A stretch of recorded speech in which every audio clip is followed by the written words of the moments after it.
यह अभियान है शिक्षा की गुणवत्ता ठीक करने का। यह अभियान है कि शिक्षा की गुणवत्ता ठीक करने के लिए जन सहभागिता बढ़े इसका। और मुझे पूरी खुशी है कि समाज सेवियों ने इसमें बहुत बढ़ चढ़कर भाग लिया है। अब ऐसे कुछ समाज सेवी निकले कि जो स्कूल से परमानेंट जुड़ना चाहेंगे, सप्ताह में एक दिन या महीने में एक दिन, उनको भी हम इस अभियान से जोड़ने का काम करेंगे। और मुझे लगता है कि ये जो एक जन आंदोलन के रूप में अभियान चला है, ये बच्चों के लिए बहुत प्रेरक होगा, बहुत उपयोगी होगा। आज तो पहला ही दिन था मिल बांचे मध्य प्रदेश अभियान का, लेकिन इससे परवान चढ़ती उम्मीदों पर यदि गौर किया जाए तो लगता है कि न जाने कितने बड़े बदलाव का गवाह बनने जा रहा है सूबे की मध्य प्रदेश सरकार का ये कदम। खुद सीएम शिवराज सिंह ही नहीं बल्कि उनकी काबीना के मंत्री, अलग अलग जगह के जनप्रतिनिधि और कई सरकारी अफसर स्कूलों में पहुंच गए बच्चों को पढ़ाने। कुछ ही देर के लिए सही, लेकिन ऐसा लगा कि सूबे का पूरा सरकारी तंत्र शिक्षक बन गया है और जुट गया है प्रदेश के भविष्य को सुधारने में। हालांकि इस बीच कई ऐसी तस्वीरें भी सामने आई जो इस अभियान पर सवाल खड़े करने का काम कर रही थी। फिर चाहे मंत्री यशोधरा राजे का शिवपुरी और संजय पाठक का कटनी के स्कूल में न पहुंचने की बात हो, या ग्वालियर में मंत्री माया सिंह की कमजोर हिंदी की बात, या फिर इन सबसे तर खरगोन में सामने आई उस तस्वीर के बारे में बात जहां पर आयोजन विशेष के लिए छात्रों को स्कूल में बुलाया गया। अच्छा, 42 दर्ज संख्या है तो 42 की उपस्थिति कभी होती है कि नहीं?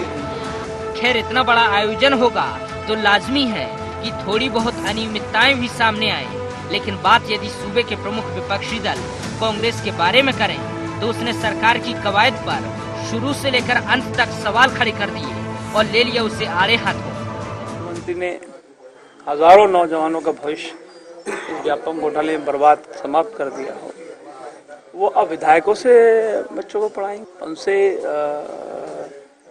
शिक्षा का स्तर ऊपर होने की बात हो रही है। 12 साल तक मुख्यमंत्री को शिक्षा का स्तर बढ़ाने की याद नहीं आई। जवाब देना चाहिए मुख्यमंत्री को, प्रदेश की जनता को, कि 12 साल तक आप क्या कर रहे थे। सरकार और सिस्टम से जुड़े मसले पर सियासत कोई नई बात नहीं है, लेकिन इस बीच जरूरी हो जाता है कुछ एक उन बिंदुओं पर गौर करना जो शायद सरकार की इस पूरी कवायद का केंद्र है और मध्य प्रदेश के माथे पर एक दाग।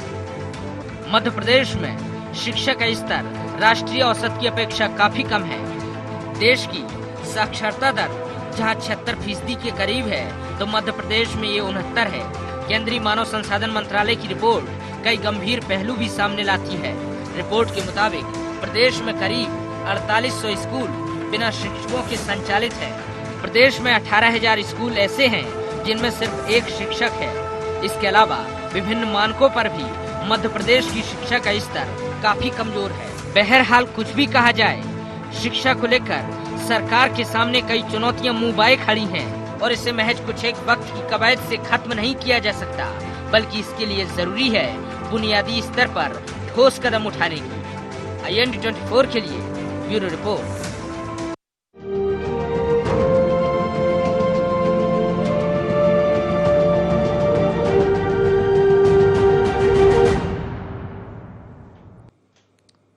नमस्कार, IND एजेंडा शिक्षा, सरकार और सवाल में आपका स्वागत है। मैं हूं आपके साथ नवीन पुरोहित। चर्चा को विस्तार दें उसके पहले IND एजेंडा के मुख्य बिंदुओं की तरफ एक निगाह डाल दें।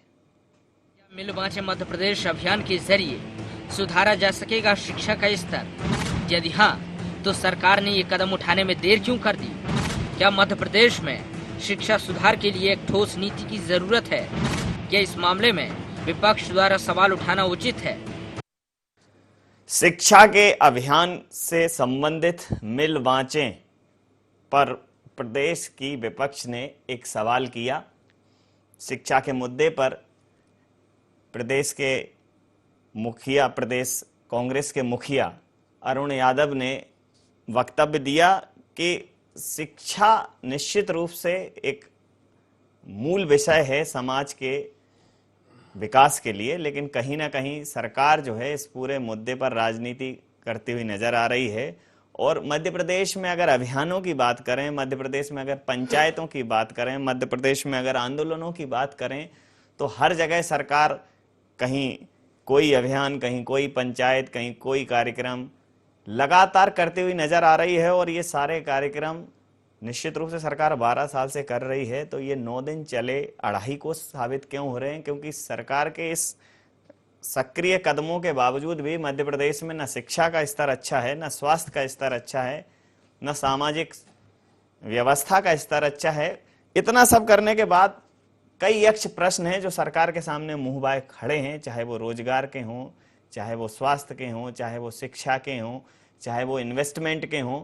लेकिन इस सबसे इतर मध्य प्रदेश सरकार के लिए, चाहे ये खुशनसीबी कहें, चाहे ये मध्य प्रदेश सरकार का भाग्य कहें कि यहाँ विपक्ष है जो सवाल उठा के इतिश्री कर लेता और ये सवाल औंधे मुंह गिर जाते हैं और धरने, प्रदर्शन, आंदोलन और कहीं ना कहीं अभियानों की भेंट चढ़ जाते हैं। लेकिन फिर भी मिल बाँचें, किससे मिलें और क्या बाँचें, इसी मुद्दे पर करेंगे चर्चा। हमारे साथ चर्चा में शामिल हैं चेतन सिंह जी, भारतीय जनता पार्टी के नेता हैं। ओम रघुवंशी साहब महासचिव हैं मध्य प्रदेश कांग्रेस के। कृष्ण मोहन झा साहब वरिष्ठ पत्रकार हमारे साथ हैं। चेतन साहब, बहुत अच्छा अभियान है मिल बाँचें, निश्चित रूप से प्रशंसनीय है और सरकार की कवायद है शिक्षा का स्तर सुधारने के लिए। एक बड़ा सवाल, कितने नेताओं के और कितने अधिकारियों के बच्चे सरकारी स्कूलों में पढ़ते हैं? जनता के लिए ना सही, अपने लिए तो कम से कम नियम बना के पहली कवायद यही करते हैं, जब खुद का बच्चा जाएगा, मुख्यमंत्री जी का, मंत्री जी का, बड़ी बड़ी ब्यूरोक्रेट्स के बच्चे जब स्कूलों में पढ़ेंगे तो निश्चित रूप से अपने आप उनको स्कूलों की यथास्थिति का पता चल जाएगा। इसके लिए ज़्यादा नियम कानून बनाने की ज़रूरत ही नहीं है। मिल बाँचें, क्या मिल बाँचें, क्या मिल बाँटें, आप ही बताओ। देखिए नवीन जी, आपका प्रश्न अपनी जगह बहुत सही है, लेकिन इसका उत्तर भी सरकार ने लगभग इस कार्यक्रम के माध्यम से देने की कोशिश की है। इससे मध्य प्रदेश के प्रधान सेवक के रूप में जो आज सारे मध्य प्रदेश की सेवा कर रहे हैं, उनका जीवन कैसा था, उन्होंने अपने बाल्यकाल में अध्ययन कहाँ किया था, किस सरकारी स्कूल में गए थे, किन संस्कारों के साथ चले, जो आज वो मध्य प्रदेश के लगातार 3 बार से जनता के समर्थन से मुख्यमंत्री के पद पर आसीन है। निश्चित रूप से बाकी नेता भी जिन क्षेत्रों में गए होंगे उन्होंने कुछ ना कुछ संदेश देने की कोशिश की है, लेकिन एक साफ संदेश है कि जनता जो विचार रखती है प्राइवेट और सरकारी स्कूलों में, सरकार उससे थोड़ा इतर अपने इरादे रखती है। और सरकार ने यह संदेश दिया है कि सरकारी स्कूलों को भी हम उस स्टैंडर्ड में लेकर के आएंगे जिस स्टैंडर्ड में लोग प्राइवेट स्कूलों की कल्पना करते हैं या मिशनरी स्कूलों की कल्पना करते हैं। बहुत से लोगों के बच्चे हैं जो सरकारी स्कूल में पढ़ते हैं नवीन जी। मतलब सरकार का भी स्टैंडर्ड नहीं, सरकार स्टैंडर्ड ला रही है। आप देखते जाइए ना, जिन स्कूलों की हम बात कर रहे हैं, क्या आपको नहीं लगता है कि नवोदय विद्यालय और केंद्रीय विद्यालय सरकारी होने के बाद भी बहुत बड़ी एक लाइन है इसमें लोगों के एडमिशन लेने की? क्या आपको नहीं लगता है कि मध्य प्रदेश की राजधानी भोपाल में एक्सीलेंस एक ऐसा कॉलेज है जहां लोग डोनेशन देने के बाद भी एडमिशन नहीं पा रहे हैं? मुझे लगता है कि सरकार ने अब कमर कसी है। निश्चित रूप से शिक्षा का स्तर सुधरेगा। अगर शिक्षा का स्तर सुधरेगा तो बहुत व्यापक रूप से परिवर्तन होंगे, परिवर्तन देखने को मिलेंगे। लेकिन सवाल यह है कि सरकार की नीयत के साथ समाज को खड़ा होना पड़ेगा। सरकार कितने भी बड़े मूवमेंट कर ले, कितने भी बड़े आंदोलन चला ले, व्यवस्था में परिवर्तन तब होता है जब उसके साथ समाज और समाज के लोग सहयोग करते हैं। मुझे लगता है कि आज माननीय मुख्यमंत्री जी ने, उनकी सारी टीम ने एक विचारधारा के साथ इस क्षेत्र में क्रांतिकारी रूप से अपना कदम रखा है, तो निश्चित रूप से इसमें परिवर्तन होंगे। कुछ समय लग सकता है लेकिन निश्चित रूप से परिवर्तन होंगे। बीजेपी ने ये बहुत सामाजिक सरोकार को एक मूल मंत्र पकड़ लिया है, वोट देकर सहयोग कर दिया ना पूरा। अब प्रधानमंत्री जी कहते हैं पूरा देश साफ करो, सो जनता बेचारी लगी है ना, आप उतने टॉयलेट्स बनवा पा रहे हो ना, उतने सुलभ कॉम्प्लेक्स हैं, क्या साफ करें, उनका खुले में मुक्त करो। अरे पहले बंद तो करो तब खुले में मुक्त करें। खैर ठीक है, आपको लगता है कि आह्वान से ही देश सुधर जाएगा तो करते रहो आप आह्वान। ये तो आह्वान करते हैं, आप निर्वहन नहीं करते हो रघुवंशी साहब। कम से कम विपक्ष का निर्वहन ऐसा हो जाए, जैसे इन्होंने खुले में सोच से भोपाल मुक्त कर दिया, इंदौर मुक्त कर दिया। ये ऐसे बड़े मसले हैं जिन पर ये सर्टिफिकेट इन्हें मिल रहे हैं और आपको लगता है जायज है, तो फिर बहुत अच्छी बात है। अब वो शिक्षा में मिल बाँचें कर रहे हैं। उन्होंने कहा कि प्रश्न तो उठा दिए आपके अध्यक्ष महोदय ने, लेकिन ये प्रश्न जो हैं अपने उत्तर खोज रहे हैं, उनके लिए थोड़ी और ज्यादा मेहनत करनी पड़ेगी आपको। नवीन जी, अब ऐसा है कि खुद ही सर्टिफिकेट बनाते हैं और खुद ही ले लेते हैं। प्रश्न इस बात का है कि हम ये जो कवायद जो कर रहे हैं, माननीय मुख्यमंत्री जी 11 वर्षों से इस प्रदेश में बैठे हैं, और इन्होंने स्कूल चलो अभियान चालू किया था। स्कूल चलो अभियान में सारे मास्टरों को झोंक दिया, बच्चे स्कूल आने लगे, लेकिन पढ़ाने के लिए शिक्षक नहीं है। आप देख रहे हो सारे शिक्षक लोग हड़ताल पे बैठे हुए हैं। स्कूल में आपको जो स्टैंडर्ड बनाना था तो आपने शिक्षा का बंटा ढार कर दिया और निजीकरण को इससे प्रोत्साहन मिला है। हम ये निश्चित रूप से मानेंगे, मैं नगर पालिका के स्कूलों में पढ़ा, हमारे बच्चे नहीं पढ़े नगर पालिका के स्कूलों में, लेकिन हमें इस व्यवस्था के ऊपर ध्यान देना चाहिए और समान शिक्षा और समान स्वास्थ्य ये पूरे देश का मुद्दा होना चाहिए। हर व्यक्ति को स्वास्थ्य की सुविधा और शिक्षा की सुविधा निःशुल्क शासन की ओर से हो, कि ये सरकार का एक अहम मुद्दा कार्यक्रम भी है, लेकिन इस कार्यक्रम से पूरे देश विमुख होता जा रहा है। और प्रदेश में तो जो हालात इन्होंने बनाए हैं कि शिक्षा और स्वास्थ्य का जो बंटा ढार किया है, मध्याह्न भोजन को लेकर देख लो, करोड़ों रुपए के घपले हुए और 1000 करोड़ रुपए 1200 करोड़ रुपए के घपले पकड़ाए, इनकम टैक्स ने रेट तक डाली। क्या हुआ? ढाक के 3 पात। मुख्यमंत्री जी इवेंट और मैनेजमेंट और विज्ञापन की सरकार चला रहे हैं।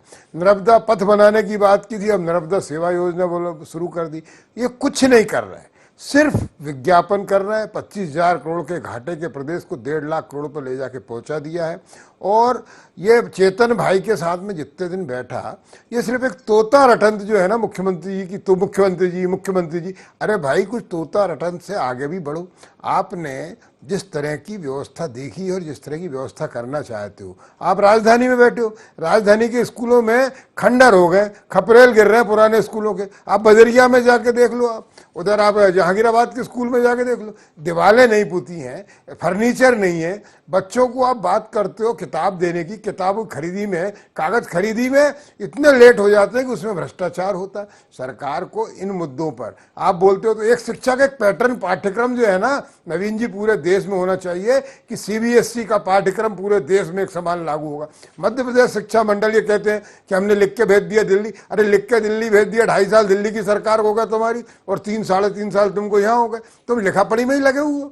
पाठ्यक्रम को समानता का अवसर दो और पूरे प्रदेश में आप एक समान पाठ्यक्रम लागू करो। और निजीकरण जिस तरह से आप धीरे धीरे स्वास्थ्य का और शिक्षा का किया है, आपने बड़ा भारी अंतर इस प्रदेश में कर दिया है कि गरीब को पढ़ने के लिए उतनी फीस देने को नहीं है और उनके बच्चे कॉम्पिटिटिव एग्जाम में बैठने के लिए सक्षम नहीं है। आपने व्यापम के मुद्दे से, व्यापम में आपने 6 साल से भर्ती नहीं की शिक्षकों की, वर्ग 1, वर्ग 2, वर्ग 3 की, पढ़ाने के लिए मास्टर नहीं है। और ऊपर से आप कहते हो हमने एक दिन पढ़ा के आ गए और पूरे देश में आपने विज्ञापन दे दिया और जाके सारे मंत्री खड़े हो गए। मंत्री एक ही जगह टाइम पे पहुंचे नवीन जी, बाकी जगह ये कार्यक्रमों में भी जाते हैं तो विलंब से जाते हैं। आपकी बात पर प्रतिक्रिया ले लेता हूं। हालांकि ये शिक्षा कर्मी इस प्रदेश को आपकी ही सरकार की देन है, अब दीमक की तरह चाट रहा है पूरी शिक्षा व्यवस्था को। मुद्दा ये है झा साहब कि जैसा आपने सुना कि व्यवस्थाएं माकूल नहीं हैं और निश्चित रूप से ये सब सरकार को करना चाहिए। सामाजिक समरसता के लिए ये कभी बाबा अंबेडकर की चौखट पर मूड़ पटक रहे हैं, कभी रैदास जयंती, कभी रविदास जयंती, तो कभी कुछ तमाम सारी बातें कर रहे हैं। एक समय था, मैं स्वयं मिडिल स्कूल नंबर 3 लाहौर का पढ़ा हुआ छात्र हूँ। एक समय था जब पता ही नहीं चलता था कि कौन कहाँ से आता है। स्कूल, सरकारी स्कूलों में सबको समानता से बैठते थे, स्टैंडर्ड भी लगभग एक ही जैसा होता था। आप कहीं बने रहो, खाकी पैंट और सफेद शर्ट पहन के बच्चे अपने जनगण मन गा रहे, वंदे मातरम गा रहे, ना किसी को कुछ समस्या थी, ना कोई स्थितियां खराब थी। और सरकारी स्कूलों के जो टीचर्स का जो क्वालिफिकेशन होता था, उनकी जो सैलरी है वर्तमान में भी, उससे लगभग सेटिस्फेक्शन है। 5,000, 10,000, 8,000 स्कूल प्राइवेट स्कूलों में सैलरी मिलती है और वहाँ का स्टैंडर्ड अच्छा है। यहाँ 25,000, 30,000 सैलरी दे रहे हैं, वो धरने प्रदर्शन चल रहे हैं, उसमें भी छात्र नहीं है, उसमें भी टीचर नहीं है। तो ये अव्यवस्थाएं जो हैं वो सिर्फ लगभग इसलिए हैं कि कहीं ना कहीं शिक्षा, स्वास्थ्य, हर जगह सियासत हावी है। आपकी प्रतिक्रिया चाहूँगा। देखिए नवीन जी, आपने जब इस कार्यक्रम की शुरुआत की तो बहुत अच्छा प्रश्न किया था, और वही प्रश्न जो है इस पूरे इस डिस्कशन का माकूल जवाब है। जो आपने कहा कि कितने ब्यूरोक्रेट्स, कितने जनप्रतिनिधियों के बच्चे सरकारी स्कूलों में पढ़ रहे हैं। आप देखिए हम जितने यहाँ बैठे हुए हैं सब सरकारी स्कूल से निकल करके हैं, लेकिन आज स्थिति ये है कि सरकारी स्कूल का जो शिक्षक है वो अपने बच्चों को सरकारी स्कूल में पढ़ाना नहीं चाहता। आप देखिए कि एनसीईआरटी की जो रिपोर्ट है वो कह रही है कि मध्य प्रदेश देश का सबसे पहला राज्य ऐसा है जहाँ पे शिक्षा का स्तर लगातार गिरता जा रहा है। 5,000 स्कूल ऐसे हैं जो शिक्षक विहीन हैं, 18,000 स्कूल ऐसे हैं जहाँ पे आप एक शिक्षक हैं। आप देखिए बहुत सारे स्कूल आज भी ऐसे हैं जहाँ पे उनकी बिल्डिंग नहीं है, बिल्डिंग है तो बिल्कुल ध्वस्त हो चुकी है। और ऐसे हालातों में आप, पहली बात तो ये कि आज मिल बाँचें अभियान, अब मिल बाँचें अभियान आपने शुरू किया। ये सरकार जो है इवेंट पे चल रही है और कहीं ना कहीं चुनावी मोड पे आ चुकी है। आप देखिए कि अभी इन्होंने 11-12 साल बाद मुख्यमंत्री जी को याद आती है नर्मदा जी की, नर्मदा के पुत्र हैं वो, उन्होंने नर्मदा जी की यात्रा शुरू कर दी। अब इस 17 सन हो रहा है, उसमें उन्होंने मिल बाँचें शुरू कर दी। ये नर्मदा के पुत्र हैं, प्रधानमंत्री जी यूपी के दत्तक पुत्र हैं, पुत्र ही पुत्र तो चल तो रहा है। ऐसे हालात में आप देखिए पूरी सरकार इवेंट पे लगी हुई है, उसको वास्तविकता में आज आप देखिए रिजल्ट क्या है। और 20,000 करोड़ का बजट, मध्य प्रदेश सरकार का जब बजट होता है तो इस 16-17 में 20,000 का बजट दिया इनने, पहले 10,000 का बजट था, 10,000 करोड़ का बजट। इतने बड़े बजट के बाद भी स्थिति यथावत बनी हुई है, शिक्षा का स्तर लगातार गिर रहा है। कोई आदमी नहीं चाह रहा कि उसको अपने बच्चों को सरकारी स्कूल में भेजें, जब तक कि सरकार के जो जिम्मेदार लोग हैं जिस ढंग से आज गए। आप देखिए आज माया सिंह पढ़ा रही हैं बच्चों को, स्वाध्याय लिखते उनको नहीं आ रहा है। तो ऐसी स्थिति में हम तो कह रहे हैं कि इनको क्लास लेने की जरूरत है। ये ब्यूरोक्रेट्स बैठे हैं, इनको भी क्लास लेने की जरूरत है, और जनप्रतिनिधि बैठे हुए हैं, चाहे वो कांग्रेस के चाहे भाजपा के, इनको खुद पढ़ने की जरूरत है। जब तक कि ये ढंग से खुद वो नहीं कर पाएंगे। आप शुद्ध लेख लिखवा लीजिए। एक बहुत अच्छी चीज जो रघुवंशी जी ने कहा, ओम रघुवंशी जी ने, भले ही उनकी पार्टी रही 70 साल नहीं कर पाई वो, लेकिन सबके लिए स्वास्थ्य और सबके लिए शिक्षा, फिर आपको कुछ करना ही नहीं है, ना सुरक्षा करनी है, ना आपको बाकी मुद्दों पर इतना दिमाग लगाना है। आप नोटबंदी से देश सुधारना चाहते हो, लेकिन जो अनपढ़ व्यक्ति है, जो कम पढ़ा लिखा व्यक्ति है, उसको बरगलाया जा सकता है। तमाम सारी समस्याओं की जड़ शिक्षा। देखिए नवीन जी, सबसे बड़ी बात तो क्या, एक तरफ जो केंद्र की सरकार है वो डिजिटल मोड पे जा रही है, वहीं आज शिक्षा का स्तर ऐसा हो गया है कि आज आप मंत्री जब स्वाध्याय नहीं लिख पा रहा है तो आप कैसे सामान्य बच्चों से आप अपेक्षा करेंगे। शिक्षा जब तक कि ठीक नहीं हो पाएगी, जब मूल चीज़ है, ये सरकार जब आई थी 2003 में, उसका मूल जो था सड़क, बिजली, शिक्षा, स्वास्थ्य, आज फिर वही बुनियादी सुविधाओं पे लगे हुए हैं। आज एक बड़ा सवाल पूछ लेता हूं, आपने ठीक कहा दोनों लोगों की बात सुनकर कि प्रदेश के अधिकतर स्कूल के दरवाजे और खिड़कियां चरमराती हुई चौखट पर अटके हैं, शिक्षक और छात्रों के मन प्राण सूली पर लटके हैं। शिक्षकों को भी ठीक है, पढ़ाने लिखाने में लगाव है, लेकिन 18,000 स्कूलों में तो शिक्षकों का ही अभाव है, तो कौन क्या पढ़ा रहा होगा। पहले तो आप ये समझ लो, वो जो खड़े हैं, कम से कम मैं समझता हूं जिन स्कूलों में शिक्षक नहीं है तो फिर बाकी चीजें, जहां सोच वहां शौचालय, वो बाद में पहुंचाना, पहले शिक्षक पहुंचा दो जो समझाए बुझाए, क्योंकि गुरु ब्रह्मा, गुरु विष्णु, गुरुर्देवो महेश्वरा, ये हमारी संस्कृति है। तीनों देव है, गुरु ही नहीं है, तो गुरु से शुरू करो। देखिए नवीन जी, फिर भाई आपने जो बातें कांग्रेस कह रही उसी को उठा, कांग्रेस नहीं कह रही, जो बातें ठीक है। देखिए पानी से तस्वीर कभी नहीं बनी, कभी बनी है तो मुझे बता दो। ख्वाबों से कभी तकदीर भी नहीं बनती, कितने भी मुंगेरी लाल के ख्वाब देख लें, अरे तस्वीर तो तब बनेगी जब समाज में जाकर के तपोगे, तब शिवराज सिंह चौहान जैसा एक तपस्वी। नहीं, खूब देखते रहो, 18,000 स्कूलों में शिक्षक नहीं पहुंचेंगे, 18,000 स्कूलों में अगर शिक्षक नहीं है, मैं पूरी जवाबदारी से कह रहा हूं, या तो आरोप लगाने वाले इस बात को सिद्ध कर दे कि 18,000 स्कूलों में शिक्षक नहीं है, नहीं मैं जवाबदारी के साथ कहना चाहता हूं कि इनके दिए हुए आंकड़े और तथ्य गलत है, गलत है। कोई नहीं है, एनसीईआरटी की कहां रिपोर्ट आप दिखाइए। ये एनसीईआरटी की नहीं है, एनसीईआरटी की तो शिक्षा की, ये मानव संसाधन विकास मंत्रालय की रिपोर्ट है। बिल्कुल, बिल्कुल उठाओ। 18,000 स्कूलों में ऐसी कोई रिपोर्ट नहीं है जिसमें कहा जाए कि इसमें शिक्षक नहीं है। मैं वही सुन लीजिए आप, और मेरे मित्र जो बगल में बैठ करके सब बातें कह रहे हैं, ये 60 साल तक इस हिंदुस्तान की राजनीति को रिमोट कंट्रोल की तरह चलाया, तब तुमको समझ में नहीं आया। मेरी सरकार ने यथासंभव कह रहा हूं, मिड डे मील किसकी सरकार में चालू हुआ है, आप बताइए ना किसकी सरकार में चालू। मानव संसाधन विकास मंत्रालय के तहत नवोदय स्कूलों की स्थापना कैसे हुई, किसके आदेश से हुई, आप अध्ययन करके तो आइए जरा। मेरी सरकार ने संभव देने की कोशिश, मुरलीमोहन जोशी जी के कार्यकाल में हुआ था, आप उठा करके तो देखिए। नवोदय विद्यालय का जितना नवीनीकरण हुआ है, देखिए ये सारी योजनाएं लेकर के आते हैं। अरे मान लिया भाई, मान लिया, आप जितनी योजनाओं पे आज हमारी सरकार काम कर रही है, आप क्या कहते हो साहब कि हमारी बनाई हुई, अरे भैया बनाकर तो आप लाए, उसका इंप्लीमेंट आपने कहां किया, क्यों नहीं किया? 60 वर्ष तक आप उसको दबाए। राइट टू एजुकेशन कौन लाया? किसके? राइट टू एजुकेशन कांग्रेस की इन्फॉर्मेशन कौन लाया? अरे भैया लेकर के देखो नवीन जी, लेकर के आना अलग बात है, उस पर चलना एक अलग बात है। आपने बता तो दिया ये 5 चिन्ह, चल के तो दिखा दो उन 5 चिन्हों पर केवल पद चिन्ह बना दिए इससे समाज तैयार हो गया, ऐसे कहने से नहीं होगा। अरे और प्रभु मेरे, जितना ये आप जो है टॉयलेट कर रहे हो ना इस देश में, उतने स्कूल कर देते और स्कूल बना देते, शिक्षक पहुंच जाते तो वो ये भी सिखा देते कि दांतन कैसे करना है, मंजन कैसे करना है, और ये भी सिखा देते कि उठो लाल आंखें खोलो, आपने मध्य पानी प्रदेश ले आए, मुंह धो अनेक लो, राज्य देखे होंगे, है ना? अनेक राज्यों का जाग आपने जाओ, भ्रमण आप ये किया है। ड्रामे जो चल रहे हैं बंद करो इनको। आपने अनेक राज्यों का भ्रमण किया है, आप मध्य प्रदेश को तो हम उस श्रेणी में नहीं रख सकते,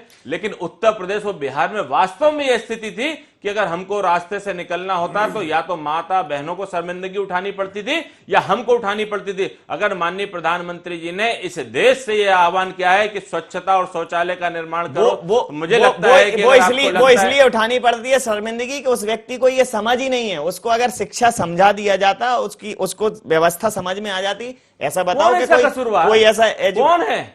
क्या आज हमने जांचो और बांचो का अभियान लिया? हमने कहा कि स्कूलों में चल करके पढ़ाओ, स्कूलों के बच्चों के साथ चल करके पढ़िए, सीखिए, उनके साथ नाश्ता भी करिए, भोजन भी करिए। अरे आप तो आप ये कमिटमेंट कर दो, मैं जो है 3-4 महीने जो मेरी क्षमता है निःशुल्क ऐड चलाऊंगा कि सरकार ये अध्यादेश ले आएगी, अभी आ रहा है ये, इसमें बजट में ये प्रावधान करेगी बजट सत्र में कि सरकारी स्कूलों के जो है सरकारी स्कूलों में जो ब्यूरोक्रेट्स हैं, सरकारी जो कर्मचारी हैं मध्य प्रदेश के, वो जनहित में ही सही, एक तो आपके यहाँ संख्या बढ़ जाएगी, दूसरा जब किसी के बच्चे जाएंगे और उनको पता होगा कि इसमें शिक्षक नहीं है तो कम से कम पापा चाचा पढ़ाए आएंगे, समाज सेवा भी हो जाएगी। कर दो आप ये। देखिए ना, ये इसका ऐड निरंतर जब तक चैनल अस्तित्व में तब तक चलाऊंगा। कह रहे हैं आप करेंगे, लेकिन इस प्रश्न का उत्तर बेहतर होगा अगर आप माननीय मुख्यमंत्री जी से लेंगे। लेकिन आप उनके प्रतिनिधि हो ना। मैं इतना जरूर सुझाव संगठन के माध्यम से माननीय मुख्यमंत्री जी तक पहुंचाने की कोशिश करूंगा कि सरकारी स्कूल में जिन लोगों ने शिक्षा ग्रहण की है, सरकारी कॉलेजों में जिन्होंने शिक्षा ग्रहण की है, इनको नौकरियों में निश्चित रूप से कुछ ना कुछ अतिरिक्त अंक देने की इनकी व्यवस्था की जाए।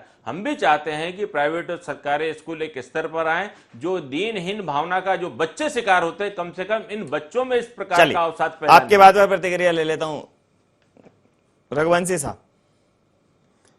आज चेतन भाई बड़े तैस में आ गए। चेतन भाई, जो यहाँ से मध्य प्रदेश से रिपोर्ट जाती है और लोकसभा में क्वेश्चन लगता है और यहाँ की जो सरकार वहाँ भेजती है उत्तर, उसी उत्तर को वहाँ का मंत्री लोकसभा और राज्यसभा में पढ़ता है। और जो नवीन जी और झा साहब जो कह रहे हैं वो निश्चित रूप से मानव संसाधन मंत्रालय की रिपोर्ट जो तैयार हुई है मध्य प्रदेश सरकार से हुई है और ये पेपरों में भी आ चुकी पूरी की पूरी बात है। आप भले ही इससे मना करें, लेकिन प्रश्न इस बात का है कि मध्याह्न भोजन हमने शुरू की, लेकिन आपने उसमें भ्रष्टाचार करवाया। आपने स्कूल चले, हम पूरे पैसे वहाँ से आते थे। 13 साल जब सरकार आप यहाँ चला रहे और पूरे पैसे दिए, आज तो आपके पास ये हालत नहीं कि आप प्रधानमंत्री कह सको कि हमें इस चीज़ में इतने पैसे दे दो। जब कांग्रेस की सरकार थी, आपको मध्याह्न भोजन में, आपको शिक्षा में, आपको दूसरी चीज़ों में, आपको प्रधानमंत्री सड़क योजना में इतना पैसा मिला, उतना अलॉटमेंट तो आज प्रधानमंत्री जी मध्य प्रदेश को आज तक नहीं दे पाए 2.5 साल में। आप इस बात की गारंटी लेते हो और जवाबदारी से बोलते हो क्या? बताइए। नहीं, आपने अंतिम प्रतिक्रिया ले लेता हूं।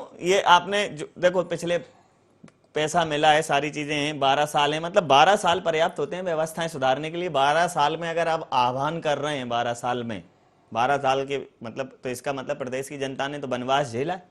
देखिए आप, निश्चित रूप से नवीन जी, जब 2003 में जब सरकार आई तो बड़ी उम्मीदें थी, उस समय हालात बिल्कुल सही नहीं थे और उन्हीं हालातों के कारण कांग्रेस को बैकफुट पे जाना पड़ा और आज तीसरी बार जो है भाजपा सरकार बनाई।